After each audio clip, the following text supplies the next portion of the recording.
just want to start off this video by saying I love Canada. I love my country. I love living here. I don't want to live anywhere else. This is the only country I want to live in. This is the only place in the world where I truly feel at home. But in recent provincial politics, or interprovincial politics I should say, there has been a fundamental weakness in the way Canada is governed that has been fully exposed that everybody should see at this point. So what do I mean? We're talking about what's currently happening in the negotiations between British Columbia and Alberta over the twinning of the Kinder Morgan Trans Mountain pipeline. Now, what does that exactly mean? The pipeline itself, there's already a pipeline that runs from, I believe, Edmonton all the way to the coast in BC, the west coast in BC, where it transports product from Edmonton to reach tankers on the coast to get product out to other markets. So in areas, what they're doing is they're just twinning the line. It means there's going to be another line there, which means more product can be shipped. And all the infrastructure that comes with that building, all there's jobs that are created through the construction, jobs created through maintenance, and jobs created through the operations. So now there is, in BC, there are some environmental concerns. There's been protests from First Nations groups that keep talking about how a spill will devastate the area and they want to keep British Columbia beautiful. We can definitely sympathize with that. I guarantee even the oil companies do not want to spill their product. They do not want to lose their product. They don't want to lose out on product that they could sell to market and definitely bring in revenue. So everybody should be on the same page on this as far as not wanting spills. The British Columbian government itself is committed in its opposition to this project. Now, BC Premier, I'll explain why that shouldn't be surprising. BC Premier John Horgan took power in the most recent election through a coalition between the British Columbian New Democratic Party and the British Columbian Green Party. So through that coalition, if Premier Horgan does not show enough opposition to this project, he will probably lose power. He will lose the support of the Green Party, then lose his argument as to the argument he's using on why he can govern. Therefore, his government would fall. So right there shows that I think we're at an impasse. We are destined to be at an impasse because the BC government will lose their mandate if they don't oppose and somehow get this project killed. So why should this be concerning? Well, for starters, this means that a single province can hurt the economy and undermine the economy of another province. That should be concerning. And it's not just one province hurting the other province. These actions could hurt the overall economy of Canada as a whole. So while BC and Alberta may be looking at it as a sparring match between the two provinces, it really could be a sparring match in the two provinces that could affect everybody else.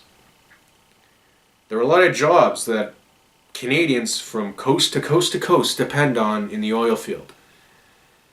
And if there's no way to transport the product to Tidewater so we can get it out to market, those jobs could come into question.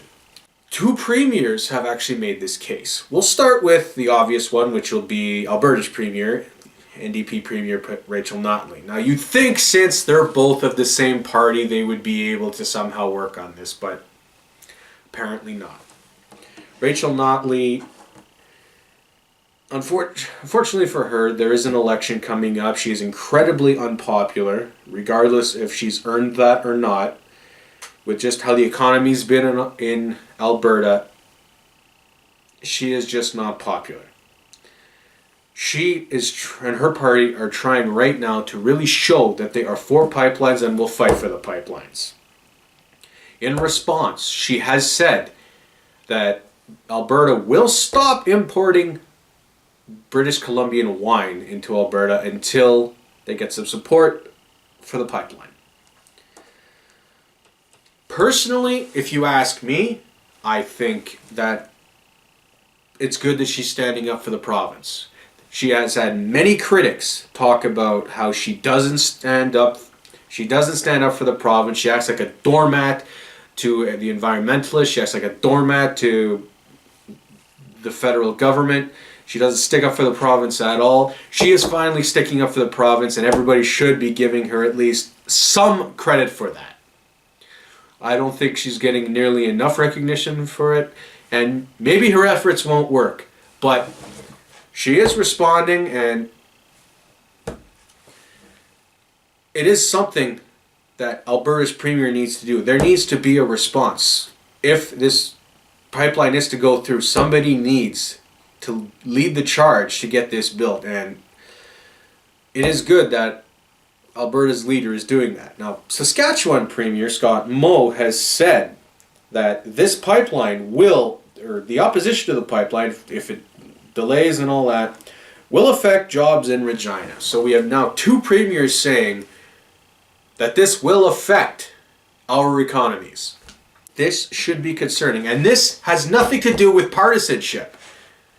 Anybody who has followed the pipeline debate, the pipeline sagas, will remember, back when the Conservatives were in power, there was still just as much gridlock.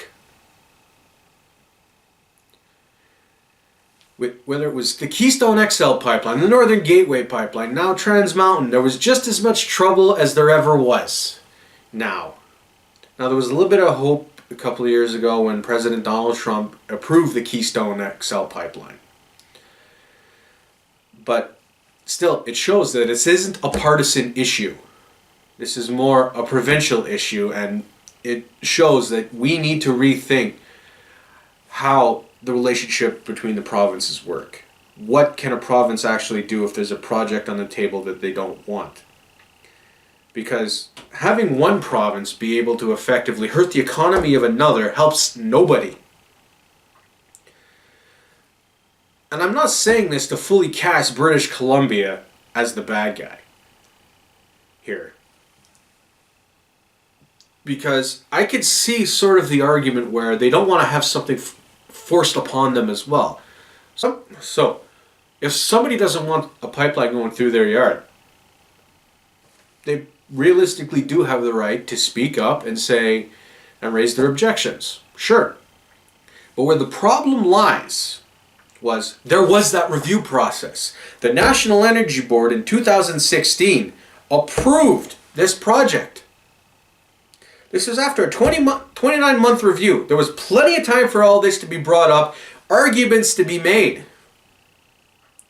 The National Energy Board, again, on May 19th, approved the project, finding that it would be of public interest. The federal government approved the project in November, on the 16th of 2016. So there comes a point where everything has been approved, the process has been done. So maybe it's time. Do you accept defeat? Do you accept that you tried? This is what I don't understand. This is what I honestly don't understand in this whole thing, was when there is a process and you can raise your case and then you lose and you still take on the fight. What good is there to have the National Energy Board and the federal government where they can make decisions and then they don't stick? Or you could still fight them to the point where the decision doesn't mean anything. This is what I don't understand, and I hope that we could find a way to create a system that is, quite frankly, better. Because I don't understand how we could expect to end up being a very strong country where we have the different jurisdictions that can completely undermine each other and keep everybody down. I don't know. But hopefully this doesn't hurt our economy. Hopefully it can... it can be resolved without getting into too much childish chicanery. The block, quite frankly, the opposition and then the cutting off imports, yeah, I agree, it can be childish, but it can definitely be a lot worse. So here's hoping that a solution can be found and that the federal government can actually provide some leadership to get this sorted once and for all. That's really all we can hope for. A federal government that takes the initiative to show leadership to get things settled out. Here's hoping. Anyway, I want to thank all of you for watching this video. If you like what you saw, please like the video.